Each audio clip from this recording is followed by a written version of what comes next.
Okay, I wanted to talk a little bit about block prep. Again, this is that 1967 350 engine. It's arguably with the rarest 350 that Chevy ever made. It's the first year. It's the only year that had this breather that comes out through the back of the block right there. They did away with that in 68. And it was the first year of any large journal small block Chevy. So the only car you could get this in was a Camaro with the SS designation. Here's the original numbers. It's a matching number engine to the car that it's being done for. And I want to show you how I prepped the deck of the block. This side's not done yet. And I'm going to show you what not to use. So don't get crazy in there with one of these things on one of these things, or this, or this. This is my weapon of choice. My bodywork hat crosses over to the engine building side, but you want to keep this thing and just run this over. You don't want to go like this ever. You don't ever want to compromise, especially in between cylinders. So I always make sure that I'm standing like this, or turn this way, or whatever. And this side is done. I've already prepped this whole side. And that way it keeps your surfaces nice and square. If you use this stupid stuff here, it's just gonna roll the corners and the edges of everything over. You might not think it will, but trust me, it does bad. And so even with the little tiny bit of sanding that I just did on here, and sometimes I'll even use a little bit of carb spray. But we'll just do a little bit so you can kind of see what it starts to look like. And you can see these factory, see what's starting to come up. It's just like doing body work on a car. And you can see all these lines. Well, that's obviously not from this. That's just, for whatever reason, how the thing machined at the factory, because it's all pretty uniform all the way through. Or maybe it's the way the head bolts pulled on the block. But I do know that if you sand this is 120 grit paper, it's just dry paper. Clean off this deck, you're gonna get a nice square surface. In other words, you're not gonna roll your edges and ruin your head gasket seal. And you don't wanna get crazy on the heads either. These I actually had him rebuild, so they're resurfaced. If I was gonna clean up a set of heads, I would just do the same thing. I'd use this. We ended up not using original rods. There's a couple reasons for that, but the biggest reason, even though these are super rare, it's a dimple rod. You can see right there.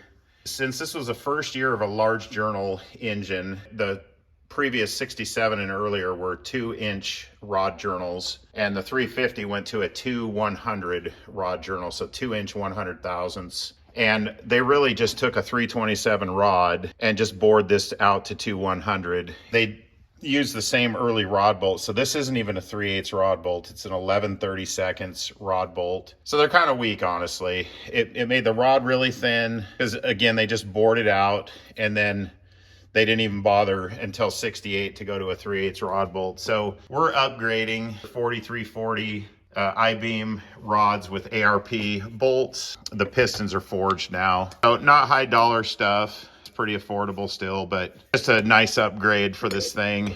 So we have some peace of mind. We don't have to worry about the bottom end. It's got a really nice forged crank from the factory, which we're gonna reuse, but now it'll have some seriously upgraded pistons and rods. And this thing is still standard bore, so really original, rare. Here's the little vent piece. So it had this right here. We called this thing the bean can or the soup can. The crankcase vent goes in this hole right here. Somebody homemade this piece.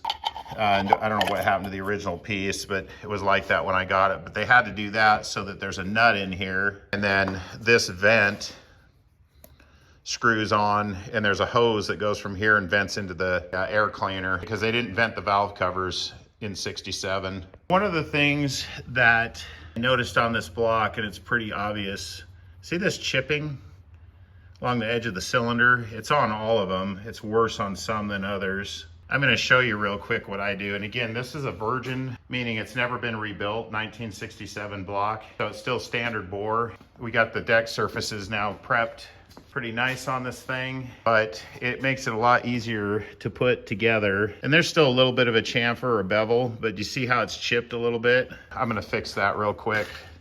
For this operation, I'm going to take the hone, and this is going to ruin your hone stones, by the way, but these stones are pretty worn down, but when you get done, it's going to, these stones are not going to be usable, but I just put it in like this. Just don't put it in all the way. And then we're just going to give that a little bevel right there at the top. And it'll make it way easier to assemble because you won't have that really squared off lip for your rings to have to go past. But again, it's going to ruin your hone stones. You can see what it's already done right here. But I'll just keep these around for this operation. But yeah, you just bevel this top edge just a little bit and get those chips out of there especially. You don't have some weird thing happening. I already did the first hole off camera, but you don't want little chunks of metal chipping off, getting trapped in between the ring lands or between the piston and the cylinder wall when you're trying to assemble the thing and you're tapping the piston into the hole.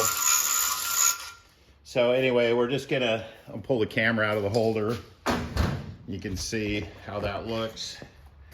So now we got a little bit of a bevel there. We'll wipe the powder off from the stone.